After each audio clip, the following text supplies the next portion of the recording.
ನಮಸ್ಕಾರ ಸ್ನೇಹಿತರೆ, ಅಕ್ಷಯ ಕ್ರಿಯೇಷನ್ಸ್ಗೆ ಸ್ವಾಗತ. ಇವತ್ತು ನಾನು ಒಂದು ಹೊಸ ಅಡುಗೆ ಮಾಡ್ತಾಯಿದ್ದೀನಿ. ಹೊಸದಂತೇನಿಲ್ಲ, ಅದು ನೀವು ಮಾಡಿರ್ತೀರ, ಆದರೆ ಸರಿಯಾದ ಕ್ರಮದಲ್ಲಿ ಮಾಡೋದನ್ನು ಇವತ್ತು ನಾನು ತೋರಿಸ್ತಾ ಇದ್ದೀನಿ.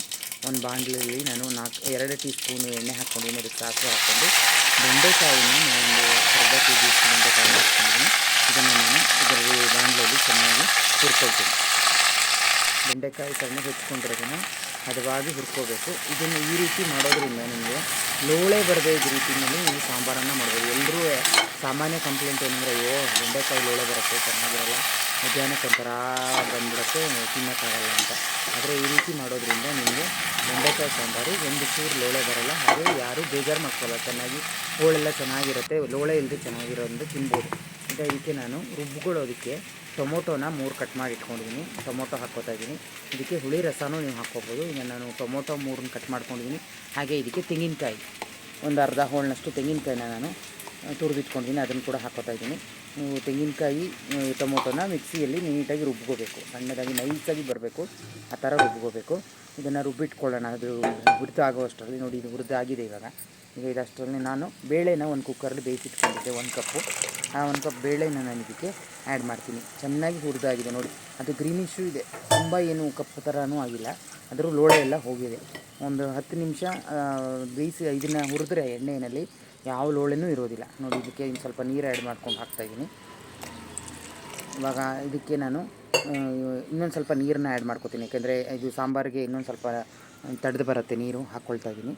ಹಾಕ್ಕೊಂಡು ಇದಕ್ಕೆ ನಾನು ಹುಣಸೆ ರಸನ ಹಾಕ್ಕೋತಾ ಇದ್ದೀನಿ. ಆ್ಯಕ್ಚುಲಾಗಿ ನೀವು ಇದನ್ನು ಹಾಕಿದ ತಕ್ಷಣ ನೀವು ಹುಣಸೆ ರಸ ಹಾಕೋದ್ರಿಂದ ನಿಮಗೆ ಲೋಳೆ ಎಲ್ಲ ಹೊಟ್ಟೋಗುತ್ತೆ, ಆ ಥರ ಲೋಳೆ ಇರೋಲ್ಲ. ಮತ್ತು ಹುರಿಯೋ ಕ್ರಮ ಎರಡೂ ಸರಿಯಾಗಿದ್ದರೆ ಖಂಡಿತ ಲೋಳೆ ಬರೋದೇ ಇಲ್ಲ ಬೆಂಡೆಕಾಯಿ ನೋಡಿ. ಇವಾಗ ಇದನ್ನು ನಾವು ಒಂದು ರೌಂಡ್ ಕುದಿಸ್ಕೊಳ್ಳೋಕೆ ಮುಂಚೆ ಇದಕ್ಕೆ ನಾವು ಉಪ್ಪನ್ನು ರುಚಿಗೆ ತಕ್ಕಷ್ಟು ಹಾಕ್ಕೊಳ್ಳೋಣ. ಒಂದು ಉಪ್ಪನ್ನು ಹಾಕ್ಕೊಂಡು ಇದಕ್ಕೆ ಒಂದು ರೌಂಡು ಕುದಿಸ್ಕೊಂಡ್ರೆ ಚೆನ್ನಾಗಿ ಹೋಳಿಗೆಲ್ಲ ಉಪ್ಪು ಇಳಿದಿರುತ್ತೆ, ಬೇಳೆ ಎಲ್ಲ ಹೊಂದ್ಕೊಂಡಿರುತ್ತೆ ಉಪ್ಪಿಗೆ.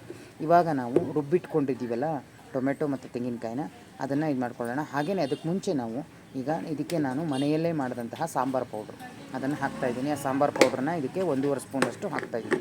ಇದು 7 ರಿಂದ 8 ಜನಕ್ಕೆ ಆಗುವಷ್ಟು ಸಾಂಬಾರು ಆಗುತ್ತೆ. ಇದು ಅಷ್ಟು ಮಾಡಬಹುದು. ಇದರಲ್ಲಿ ಒಂದು ಸಣ್ಣ ಕಪ್ ಬೇಳೆನೇ ಹಾಕಿರೋದು ನಾನು. ಇದನ್ನು ಕೂಡ ನಾವು ಒಂದು ರೌಂಡು ಕುದಿಸ್ಕೊಳ್ಳೋಣ. ಸಾಂಬಾರು ಪೌಡ್ರು ಎಲ್ಲ ನೋಡಿ ಕುದ್ದಾಗಿದೆ. ಇದು ರುಬ್ಕೊಂಡಿರೋವಂಥದ್ದು. ನಾನು ಟೊಮೆಟೊ ಮತ್ತು ತೆಂಗಿನಕಾಯಿನ ಮಿಕ್ಸಿಯಲ್ಲಿ ರುಬ್ಕೊಂಡಿದ್ದೀನಿ. ಇದನ್ನು ನಾವೀಗ ಕುದೀತಾ ಇದೆ. ಈಗ ಇದ್ರ ಜೊತೆಗೆ ನಾವೀಗ ರುಬ್ಬಿರೋದನ್ನು ಹಾಕ್ಕೊಳ್ಳೋಣ. ಇದಕ್ಕೂ ಸ್ವಲ್ಪ ಮಿಕ್ಸಿ ಜಾರ್ಗೂ ನೀರನ್ನ ಹಾಕ್ಕೊಂಡು ಇನ್ನೊಂದು ಸ್ವಲ್ಪ ನೀರನ್ನ ಹಾಕಿ ಎಲ್ಲ ಹಾಕಿ ಇದು ಸಾಂಬಾರು ಒಳಗಡೆ ಹಾಕ್ಕೊಳ್ಳೋಣ. ಇದು ಕೂಡ ನಿಮಗೆ 1-2 ನಿಮಿಷ ಕುದಿಬೇಕು.